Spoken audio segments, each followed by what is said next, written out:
much-needed 31-0 shutout of the Raiders. Jalen Hurts rebounded from his 4-interception performance against the Chargers last week, throwing for 3 touchdowns, no interceptions in the win on Sunday. Here's Jalen Hurts on his performance. Everybody's watching. It just comes with it.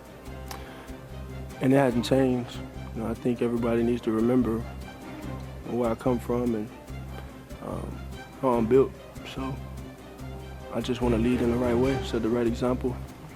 Done the same thing since I went to the University of Alabama, and you know everything that's been in front of me, so it's no different now.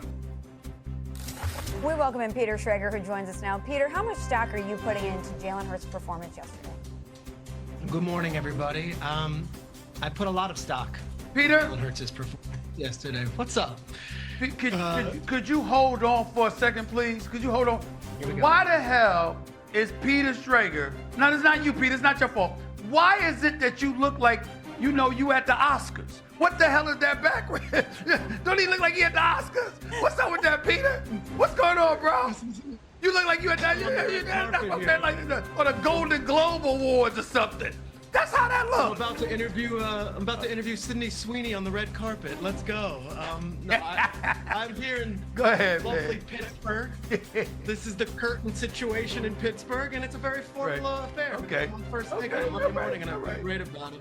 All right. Truth of the matter is this with Jalen Hurts. The Barbarians were at the gate. Barbarians were at the gate. Now that reference, Ted Forsman made that reference over a hostile takeover of RJR Nabisco in a famous book, but it really goes back to the Romans. And when you come and you put your best and you try to keep out those outside armies. In Philadelphia, the outside armies might have been the local radio station talk show hosts. It might have been some of us talking heads on some of these ESPN shows. It might have been the Dallas Cowboys and the surging narrative that they were coming. But there is no one who can deny that things were at a very turbulent point going into this week.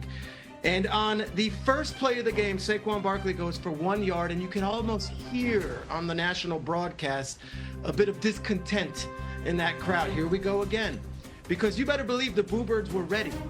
And then from that point on, they went 13 plays, 67 yards. They ate 7 minutes of clock. They went 4 for 4 on third down conversions. They were under center. They were in tempo.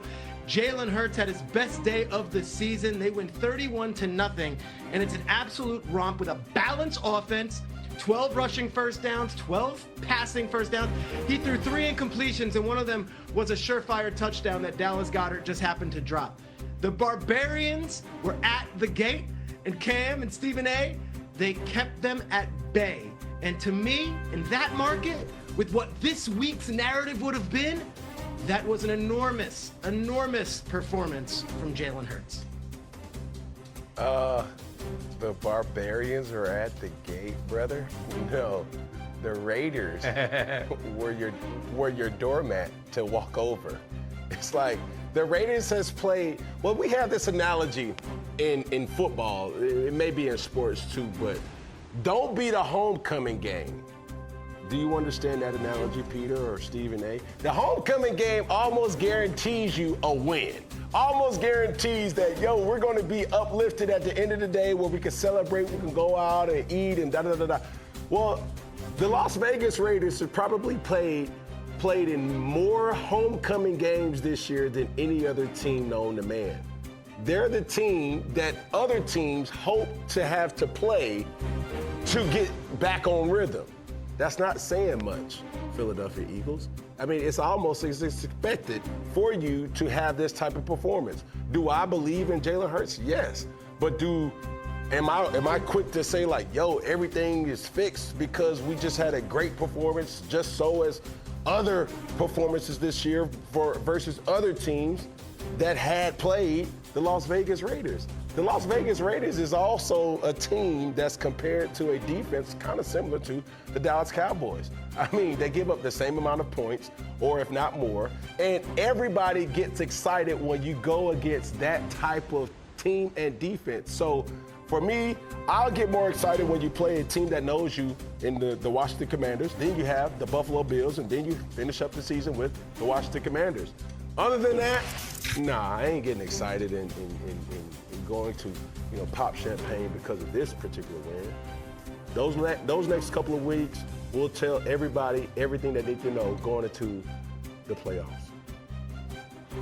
Here's the deal, y'all. The question here is how much stock do you put in Hurts' Week 15 performance? The answer is 0.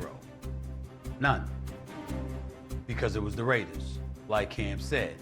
That doesn't make you wrong, Peter, with what you're saying. But let's put it in perspective.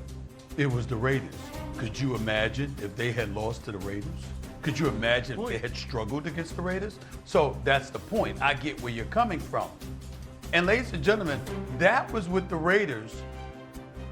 Under normal circumstances, a team that absolutely stinks, okay, with Geno Smith at quarterback. Yesterday, it was Kenny Pickett. 15 of 25 for 64 yards. The Las Vegas Raiders had a grand total of 75 yards of total offense. Does anybody understand how alarmingly pathetic that is? As bad as we knew this team to be, you're still in the National Football League, and you register 75 yards of total offense against the Philadelphia Eagles team that didn't even have Jalen Carter in the lineup. 75 yards. That's what the Raiders are. So they stink. We all know it. They're awful. The likelihood is that Pete Carroll doesn't need to be there. The man is the oldest coach in the NFL at 74 years of age. There comes a point in time when it's your time. Okay, and we get that. And they clearly need a new quarterback. They need a lot of stuff. And Max Crosby, show some compassion for the man and ship him out of town. Get him anywhere but there, okay? They say what happens in Vegas stays in Vegas. But the Raiders are so awful right now, the stench has circulated throughout the country. Every football city recognizes how awful they have been. Put Tom Brady in charge, Mark Davis, just hand over the whole, I don't care about him being just a part owner, hand over football operations to Tom Brady, okay? Not that you can, because he's not gonna leave the job that he's got at Fox, paying him over $37 million to run the damn Raiders. He ain't stupid at all. But ask him anyway. Figure out something, because you need all the help you can get.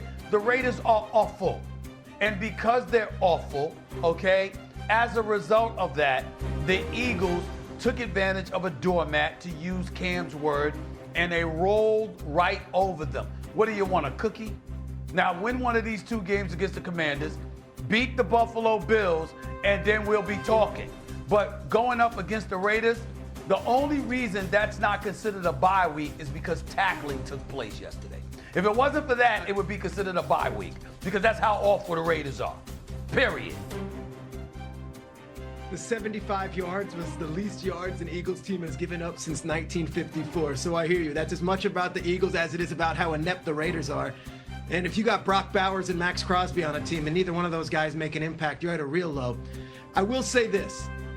The narrative going into this game on this show and on others was Lane Johnson's out. Kenny Pickett, I don't know, maybe he knows their defense from being on the team last year as the backup quarterback. Like, there were Tanner McKee phone callers on WIP last week. Like, I want to see Tanner McKee, the backup.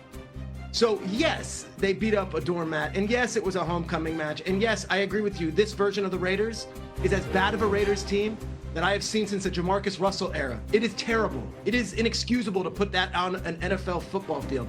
That said, they got right. And Jalen Hurts needed to do that to just shut everybody up and keep the Barbarians at the gate. If Peter's at the Oscars, he wins most positive and compelling Eagles take of the day. But let's look over to the Bengals.